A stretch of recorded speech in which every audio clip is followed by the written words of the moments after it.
வந்தாச்சு வந்தாச்சு வந்தாச்சு வந்தாச்சு. என்ன வந்துருச்சுப்பா? நல்ல சதி. நல்ல காலம் இப்ப வந்தாச்சு.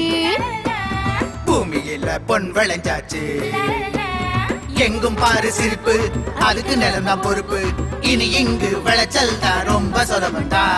Kubota RT Plus, Kubota RT Plus, Kubota RT Plus. கூபோட்டா இன்ஜினுக்கு ரொம்ப சக்திதா. கொஞ்ச எண்ணெயில் வேலை டன் டன் டன் டா. தண்ணி பாயும் சீரா, இது படகில் பொருந்தும் ஜோரா. நல்ல நண்பன் பவர் டில்லர் பருடம் முழுவதும். அசல் ஜப்பானிய தொழில்நுட்பத்தில் குபோட்டா இன்ஜின் கிடைப்பது 2 வருட வாரண்டி. தேவைப்பட்ட ஜெனரேட்டர் வேலையும் செய்யும். நிலவொளியை போல இதோட ஹெட்லைட் உங்க இரவ பகலாக்கும், கனவை நனவாக்கும். Kubota RT Plus.